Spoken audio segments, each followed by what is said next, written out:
Es tiempo de abrir la Biblia juntos, de conectarnos con su palabra y de andar en el camino. Les invito a abrir sus Biblias en el Evangelio según San Lucas, el capítulo 1. Vamos a estar leyendo, vamos a leer varios pasajes de Lucas, pero tal vez lo primordial va a estar en el capítulo 1.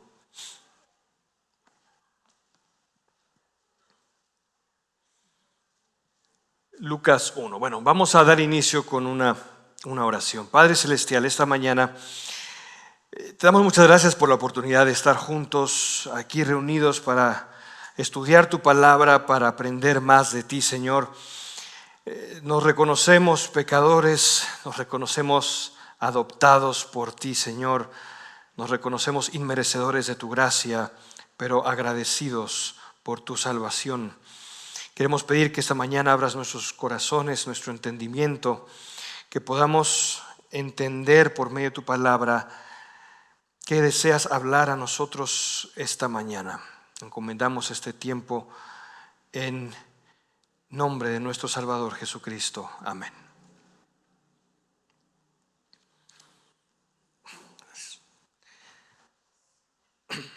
Esta mañana traía para introducir, traía un poquito de una especie de meme o de video que ha salido recientemente,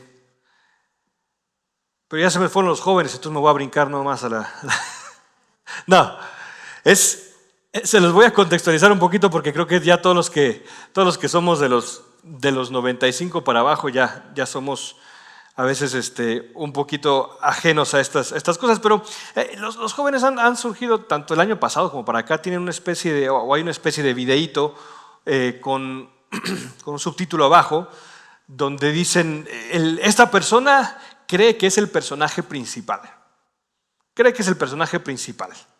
¿Y para qué se usa esto? Pues, por ejemplo, yo vi el video de una persona que llega a la fuente de Trevi en Italia y trae unos parlantes así enormes, de esos que se rodan, y lo pone así a música estridente de alto volumen y para grabar un video de TikTok. Cuando tienes a un montón de turistas esperando el momento para la fotografía, pero ella cree que es el personaje principal. Y entonces puede tener a toda la gente en línea, en espera para hacer su video que se quiere hacer viral. Y así muchos ejemplos de personas que piensan que son el personaje principal en ese momento, ¿verdad? Podemos pensar tal vez en alguna boda, alguien que quiere robar el protagonismo, tal vez el momento del brindis, no sé, el amigo del novio que quiere tener sus 5 minutos de fama y empieza a hablar de más y todo el mundo es como, acuérdate que aquí el personaje principal son los novios, no tú, ¿verdad? Pero a veces como seres humanos luchamos con esa idea de que queremos ser el personaje principal. Y en estos videitos, pues esa es la idea, quieren hablar de personas que de pronto pensaron que era el personaje principal. Y hoy queremos hablar de una persona cuya historia y vida son fascinantes y que muy fácilmente, creo yo, si yo hubiera estado en sus zapatos, me hubiera creído el personaje principal. Pero esta persona fue todo lo opuesto. Toda su vida mostró que ella entendía quién era el personaje principal de su historia y no era ella. Es una historia fascinante y maravillosa. Y el día de hoy queremos estudiar un poco acerca de la vida de María. Recordarán que estamos hablando acerca de mujeres ejemplares de fe. Y esta mañana comenzamos con una adolescente joven, tendría tal vez 15 o 16 años. Una joven que no tenía muchos recursos económicos, campesina, con poca educación, si no es que nada. No era noble ni de abolengo. Era una persona humilde, con todas las letras de la palabra. Triplemente en desventaja. era de una región llamada Galilea, de Nazaret. Y esta región, en esa época, era una región al norte, apartada y despreciada. Incluso hablaban diferente. Aquí en Guatemala sabemos que podemos distinguir a la persona por la forma de hablar, ¿verdad? Hay como unos 3, 4 regiones que uno puede decir, esta persona es de aquí, de este lado. E incluso de cada lugar podemos distinguir tal vez estratos sociales, si la persona es, como coloquialmente se conoce, si es fresa, ¿no? Y habla con cierta forma, como con una papa caliente en la boca, o no, o si es una persona con cierta jerga popular o terminología, ¿no? Que muestra de qué lugar proviene. Entonces, en Galilea tenían una forma particular de hablar. Eso le pasa a Pedro, cuando quiere negar a Jesús y le dicen, tu forma de hablar te delata. Y era una región que también mencionan en la Biblia, despreciada. Si alguien decía, soy de Galilea, la gente no decía, oh, wow, era todo lo opuesto. Es como, y aquí vino a la capital a hacer su luchita, ¿va? Algo así, ¿no? Entonces, se interpretaba como un lugar de pobreza, humildad. Entonces, de Galilea, campesina y mujer. En esa época lo sabemos. Las mujeres tenían muchas desventajas. Y en ese contexto, una mujer de 15, 16 años, jovencísima, desposada con José, recibe un anuncio. Dice el versículo 26 del capítulo 1 de Lucas: al 6º mes, el ángel Gabriel fue enviado por Dios a una ciudad de Galilea llamada Nazaret, a una virgen comprometida para casarse con un hombre que se llamaba José, de los descendientes de David. Y el nombre de la virgen era María. Y entrando el ángel le dijo: salve, muy favorecida, el Señor está contigo, bendita eres tú entre las mujeres. Ella se turbó, se asustó mucho por estas palabras y se preguntaba qué clase de saludo sería este. Y el ángel le dijo: no temas, María, porque has hallado gracia delante de Dios. Concebirás en tu seno y darás a luz un hijo y le pondrás por nombre Jesús. Este será grande y será llamado Hijo del Altísimo, y el Señor Dios le dará el trono de su padre David y reinará sobre la casa de Jacob para siempre, y su reino no tendrá fin. Ahora, digamos un momento, para nosotros ese anuncio es magnífico y siempre lo ha sido, pero si leemos atentamente en este anuncio, no se puede leer entre líneas nada acerca de la crucifixión, ¿cierto? En este anuncio imaginamos un rey sentado sobre su trono, lo cual es magnífico, pero no se le dice nada a María respecto a la manera en que su hijo iba a reinar. De nuevo, el Señor Dios le dará el trono de su padre David y reinará sobre la casa de Jacob para siempre, y su reino no tendrá fin. Esto en una comunidad de personas que recientemente, 150, 200, habían experimentado toda la revuelta de los macabeos. Personas que esperaban que finalmente llegaría la restauración de Israel y terminan abriéndole las puertas al Imperio Romano. Entonces María dijo al ángel: ¿cómo será esto, puesto que soy virgen? El ángel le respondió: el Espíritu Santo vendrá sobre ti. El primer temor de ella es: todavía no me he casado. El Espíritu Santo vendrá sobre ti y el poder del Altísimo te cubrirá con su sombra. Por eso el niño que nacerá será llamado Hijo de Dios.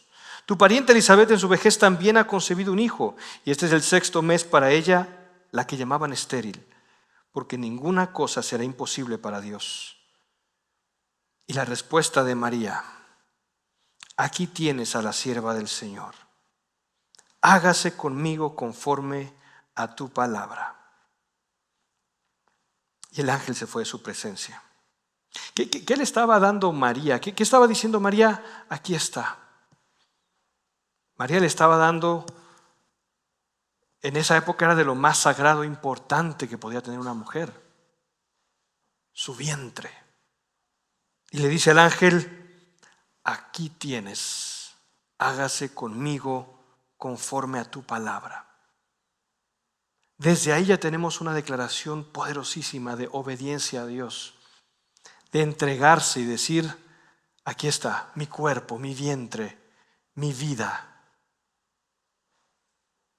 En esa época sabemos que la concepción y el embarazo eran muy difíciles. Las mujeres no iban a tener todos los suplementos alimenticios, las revisiones con el ginecólogo que ahora se acostumbran. No habría cesárea. Era un riesgo grande. Pero su declaración de fe, hágase conmigo.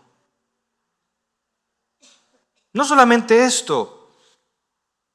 En el capítulo 2, ¿qué pasa? Hay un edicto de César Augusto para que se hiciera un censo.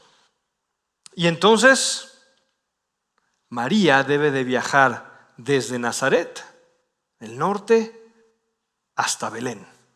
Nuevamente, sin carro, sin autopistas, sin comodidad. Podemos pensar con un burro, con un asno. ¿Alguien ha experimentado cabalgar por más de 2 horas, 3 horas? Todo el movimiento del animal y uno se está moviendo así, ¿verdad? Solo me quiero imaginar en un embarazo, las náuseas, los mareos. Si le daban antojos a María de viaje, hubiera sido imposible que le pudieran satisfacer sus antojos. Me explico, era una dificultad dura viajar en esa situación, en esas circunstancias.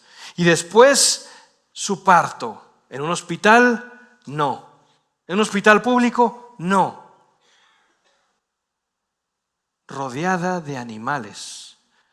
En nuestras imágenes del pesebre es muy bonito. Tenemos los animalitos, los pastorcitos.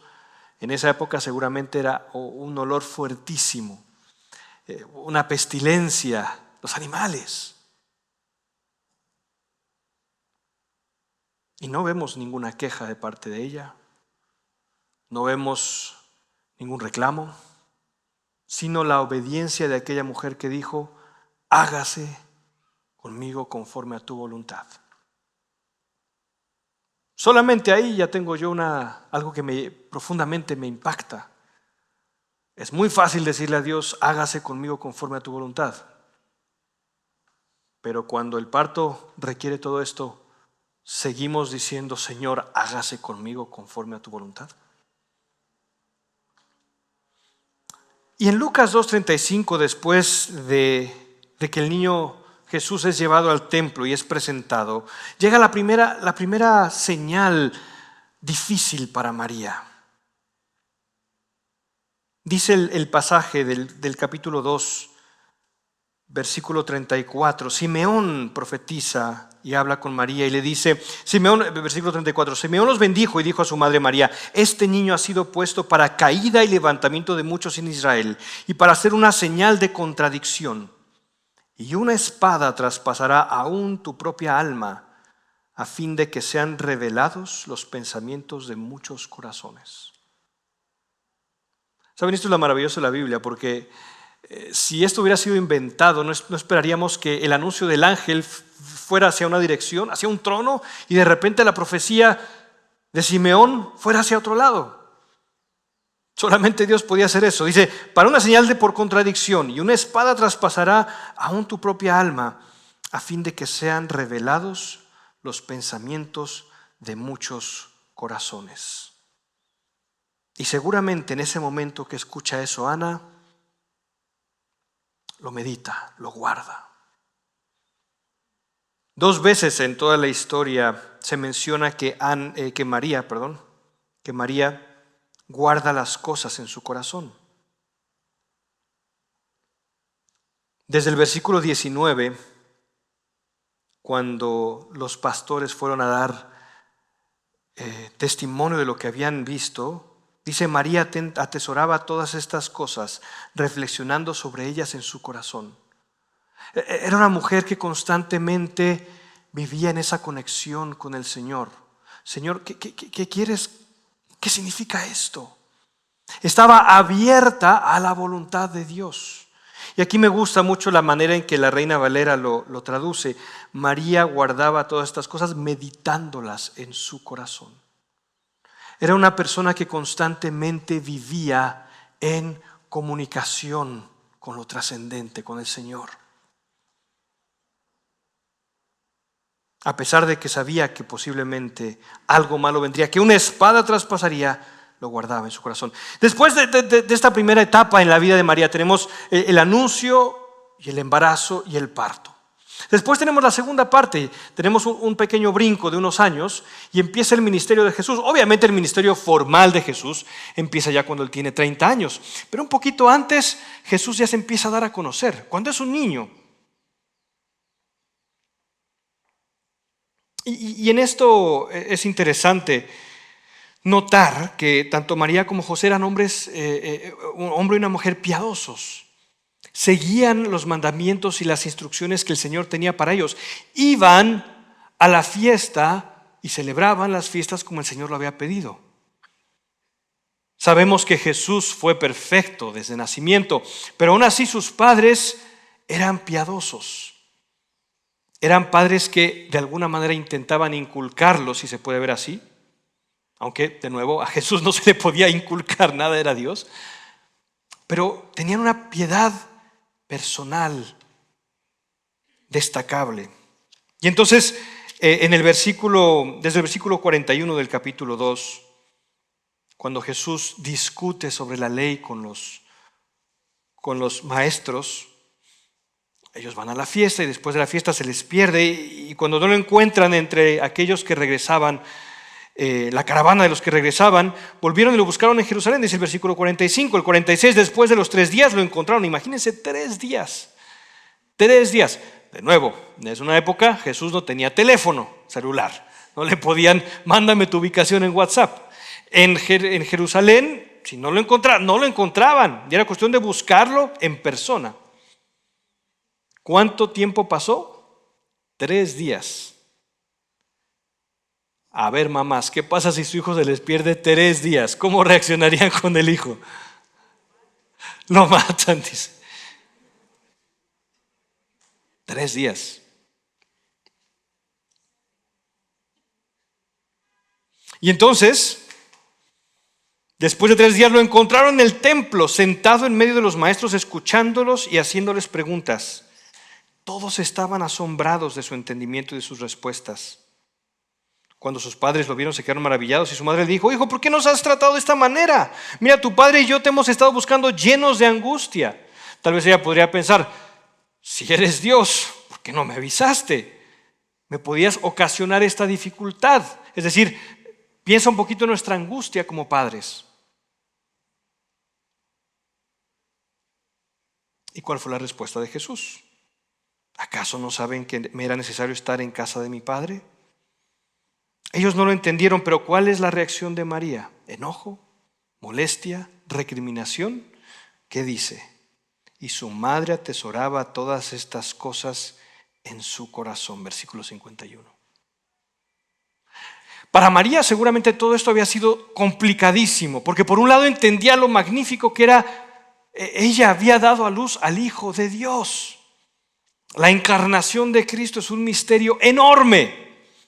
Pero por otro lado, después de haber dado de comer, amamantado, cuidado, sanado a su hijo, ¿cómo tenía que ser su relación con él? Seguramente eso era una pregunta muy difícil que tendría María.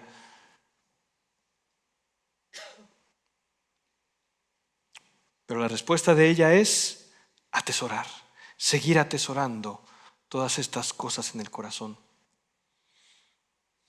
Después tenemos el segundo momento, y en este caso el primer milagro que tenemos en Juan. Recordarán, lo vimos el año pasado. Están en unas bodas, se acaba el vino y María llega con su hijo Jesús. Dice: Jesús, nos quedamos sin vino. Y la respuesta de Jesús es un poquito enigmática. No es falta de respeto, pero es enigmática. Tú y yo, ¿qué en este asunto? ¿Y cuál es la respuesta de ella? Ok, ya, está bien. No, un acto de fe. No entiendo la respuesta, no entiendo por qué tú no puedes ayudarnos, no comprendo tus planes, pero tengo un pequeño acto de fe. Le dice a los siervos, vayan y hagan todo lo que Él les diga. Un acto de fe en medio de la incertidumbre.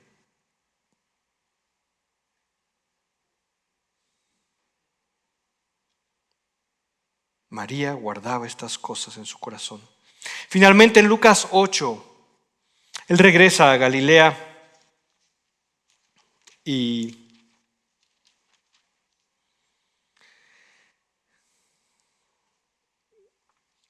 primero tenemos que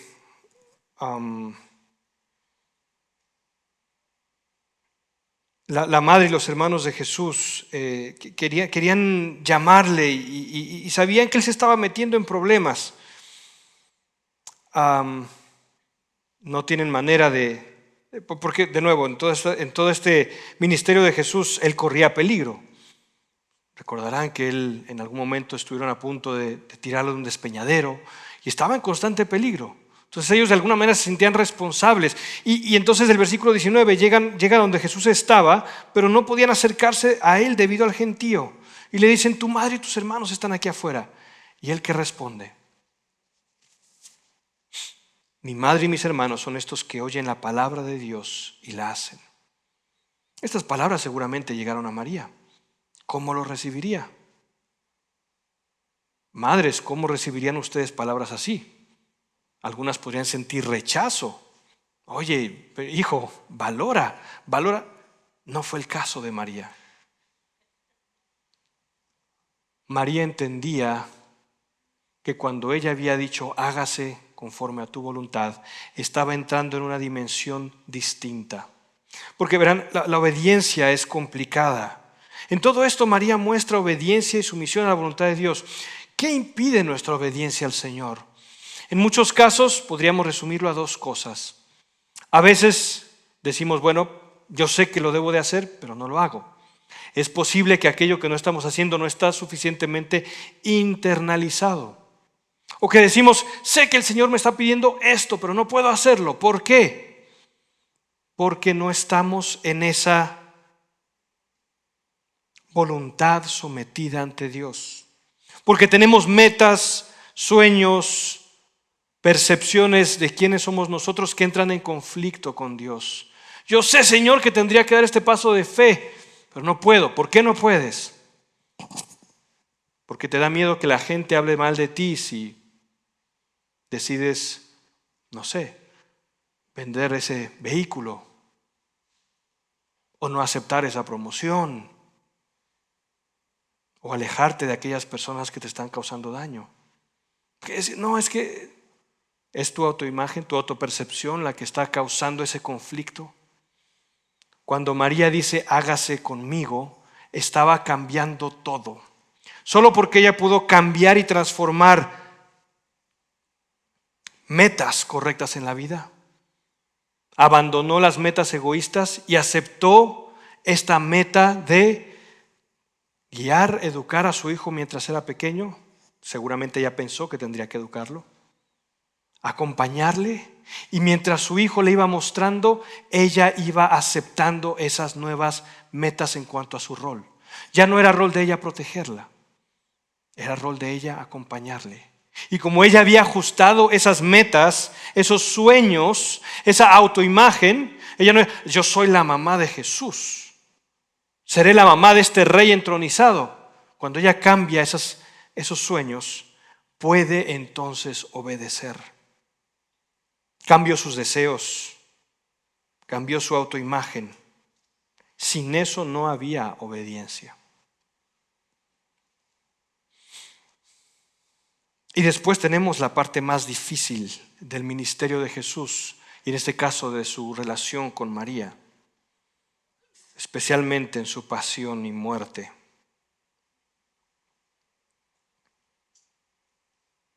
Las películas nos muestran a María caminando atrás o al lado de Jesús mientras Él carga con su cruz. Madres, ¿qué pasaría en su corazón si vieran a su hijo, al hijo que criaron, al hijo que concibieron, que traían en su vientre, verlo así de golpeado, así de mayugado, así de lastimado? Cuando resonaban en su mente tal vez las palabras del ángel respecto al trono, pero también las palabras de Simeón respecto a la espada, y ve a su hijo caminando ensangrentado. Ella experimentó la pasión de Cristo desde una perspectiva que solo una madre podía experimentar. Sus discípulos veían sus esperanzas clavadas en esa cruz. Bueno, exageré al decir sus discípulos. Su discípulo que estaba ahí, que le acompañaba, Juan. Los demás no estaban. En cambio, madre, ¿qué experimentaba la madre de Jesús en ese momento? Una espada atravesando su corazón. Imaginar que cada persona que golpeaba esas mejillas habían sido esas mejillas que ella había besado. Imaginar aquella espalda que ella había cuidado y curado era ahora azotada. Y en ese momento, ¿qué diría María?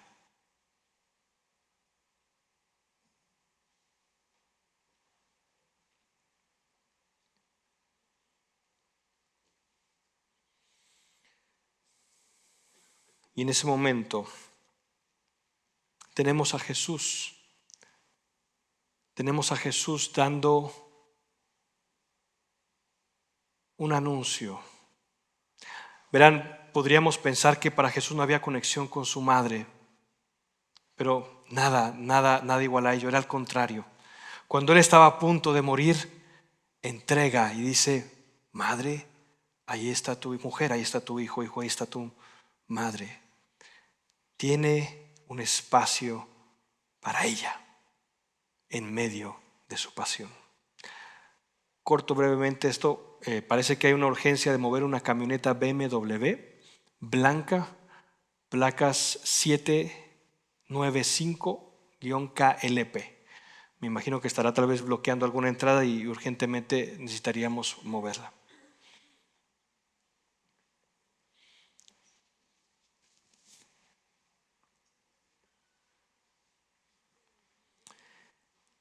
Y finalmente, ¿dónde tenemos otra mención de María? Hechos 1:14. Vámonos a Hechos. Jesús ha ascendido, se ha aparecido resucitado. ¿Y dónde vemos a María? Hechos 1:14. Dice: todos estos estaban unánimes, entregados en continuo a la oración, junto con las mujeres y con María, la madre de Jesús, y con sus hermanos. Vemos aquí la fe, tanto de María como de los discípulos. No estaban esperando la venida del Espíritu Santo rascándose el estómago. No estaban esperando la venida del Espíritu Santo en pereza, en una espera inactiva. Estaban orando, entregados en continuo a la oración. Madres, ¿qué hubiera pasado si su hijo hubiese ascendido al cielo, muere, resucita y asciende al cielo? ¿Y el trono? ¿Y el trono de la casa de David? Muchas posiblemente hubieran quedado desconcertadas. No fue el caso de María. Al igual que los discípulos, ella entendió la transformación de Jesús y su ministerio, y la tenemos ahí en el Pentecostés, orando con los discípulos, siendo un ejemplo viviente de una persona que Jesús había transformado en cuanto a su anuncio de vida y de reinado universal. ¿Qué podemos ver en el caso de la vida de María? De nuevo, cuando repasaba esto, la vida de María y cada una de las interacciones con Jesús. Hay tanto que decir con esto, pero creo que la manera en que mejor se puede resumir es en el cántico de adoración que ella hace cuando el Señor, o cuando es anunciado que daría luz a nuestro Señor, el así llamado, el que nosotros conocemos como el Magnificat. Dejaré el poder leerlo para más adelante, pero en ese cántico ella entiende esa relación distinta con Dios. Que el Señor ha mirado a los humildes y Él ha decidido traer salvación y su nombre será exaltado. Ella entendió desde el principio que ella no era el personaje principal, que durante toda su vida y ministerio su tarea era permitir que el personaje principal brillara. Al igual que Juan el Bautista y muchos otros, ella entendieron que él tenía que crecer y ella menguar. Y ella vivió coherentemente ese camino. Y hay 4 aplicaciones con las que quiero terminar esta mañana. Y tomo algunas del libro Discípulas de Jesús de Darío López. Dice, la primera es una obediencia en confianza y entrega a la voluntad de Dios. Ella ofrece todo, ella ofrece lo que es. Y yo pregunto, ¿qué pide Dios de ti? ¿Estás dispuesto a pasar por dificultades, a cambiar de planes, si así se espera de ti? ¿Has entregado tu vida a su voluntad, tus proyectos de vida para lo que Dios espera de ti? En María vemos esa entrega y confianza a la voluntad de Dios. Por segundo punto, vemos también obediencia en dificultades y penurias. ¿Cómo reaccionas cuando la obediencia a Dios implica dificultad, exilio, quedarse sin amigos, familia o soporte de la comunidad? ¿Qué si el Señor te pidiera exiliarte? A María le tocó exiliarse en Egipto. ¿Y qué pasa cuando estamos en ese exilio? Nos molestamos, tenemos rencor hacia la realidad y la vida. En dificultades y penurias debemos obedecer y someternos a voluntad al Señor. Hágase con este siervo, con esta sierva, conforme a tu voluntad. Obediencia en confianza y entrega a la voluntad de Dios. Obediencia en dificultades y penurias. Obediencia con una piedad ejemplar. Ellos cumplen con lo que estaba establecido por la ley al presentar a Jesús en Lucas 2. Ellos dicen en Lucas 2:41, iban todos los años a Jerusalén a la fiesta de la Pascua. 3, cuando Jesús visita a la sinagoga en Lucas 4:16, dice, Jesús llega como usualmente lo hacía. Es decir, que Jesús antes de estar en su ministerio era un asiduo visitante de la sinagoga. Todo esto, como parte de una familia, habla de que María y José vivían una piedad ejemplar. ¿Cómo actúas en tu día a día en obediencia y fe en el Señor? ¿Eres ejemplo a otros de esa piedad personal? Porque por medio de la lectura, la oración y la comunidad cristiana, conocemos a Dios. Y cuando le conocemos podemos cambiar esos referentes que impiden la obediencia.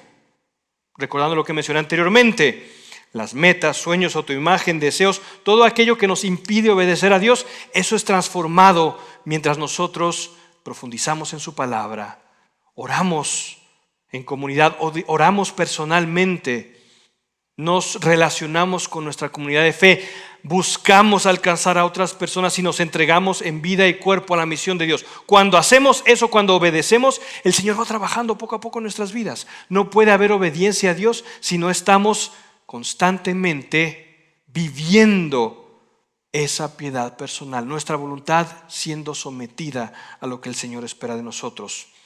4, obediencia en el sufrimiento. Al pie de la cruz. No volteó la cara, no se alejó. Imagínense ese dolor de ver a su hijo colgado, expuesto, mayugado. entregando su vida a los pies de su madre, posiblemente viendo correr su sangre en el madero de aquel hijo que ella había traído al mundo. ¿Cómo reaccionas ante el sufrimiento o ante esa espada que traspasa tu corazón? ¿Cuestionas y reclamas a Dios o aceptas ver su plan realizarse, aunque te parte el alma? 5. Obediencia en fe y esperanza. En el Pentecostés vemos a la espera de María, esa fe y esperanza. ¿Es tu espera una espera de brazos cruzados o una de oración, de comunión y de fe? Señor, no sé qué va a pasar. Ok, en esa espera, ¿cómo esperas? Cuando no sabes qué espera el Señor de ti, cuando no sabes cuál es la voluntad del Señor de tu vida, ¿cómo esperas? ¿Como María? ¿O como aquella persona que se quedó de brazos cruzados?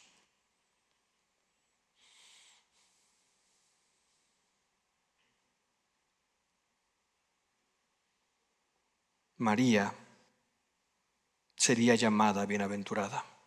Y creo que solamente en esta mañana, breves 30 minutos que podemos estudiar su vida, podemos decir, es bienaventurada. Y con ella, todas las mujeres que pueden reconocer cómo el Señor también trabaja en cada una de sus vidas. Y cómo en medio de la espera, en medio del sufrimiento, en medio de la obediencia de piedad ejemplar, en medio de dificultades y penurias, el Señor puede glorificarse en sus vidas. Requiere de cada hombre y cada mujer decir, Señor, aquí está mi vida, hágase tu voluntad. No soy el personaje principal de esta historia. El personaje principal de esta historia es y será Jesús. Y cuando yo entiendo esa realidad, mis metas, mis deseos, mis sueños son transformados. Puedo obedecer a Dios y en medio de dificultades, de paciencia, de sufrimiento, yo puedo alabar al Señor y atesorar cada prueba, cada dificultad, al igual que María, meditándola en nuestros corazones. Oremos. Padre Celestial, alabamos tu nombre, porque al igual que dice María, has traído tan grande salvación sin nosotros merecerla. Te has dignado de ver a aquel pobre, aquella humilde, y rescatarlos por medio de tu salvación. Reconocemos que solamente el pobre y el humilde de corazón puede aceptar tu proyecto de salvación. Solamente el pobre y el humilde de corazón puede decir, Señor, yo no tengo metas, no tengo sueños. Señor, abrazo tus metas y tus sueños. Dejo todo para ser un instrumento del establecimiento del reino de Dios, de la proclamación del reino de Dios y de esta esperanza tan grande. Y eso se vuelve, Señor, lo más importante en nuestras vidas. Solamente cuando tenemos esa actitud como la de María, puedes tú usarnos, Padre. Danos ese corazón. Danos, Señor, danos esa obediencia, esa confianza y entrega a tu voluntad. Danos la obediencia en medio de dificultades y penurias. Danos la obediencia en piedad ejemplar, Señor. Danos, Padre, obediencia en el sufrimiento, en fe y esperanza. Llamamos bienaventurada a María, Y al igual que ella, a todas aquellas mujeres que siguen su ejemplo y que reconocen que el personaje principal de su vida es Jesús. Cantamos juntos y declaramos, Señor, que somos tuyos. Somos tuyos, Señor. Levantamos nuestras manos y reconocemos que nuestros proyectos se rinden ante tu cruz. Nuestros sueños se rinden ante tu cruz. Y que somos tuyos. Amén. Gracias por acompañarnos hoy. Esperamos que vuelvas y sigas conectado con la palabra. También te invitamos a que nos sigas en nuestras redes sociales. Hasta pronto.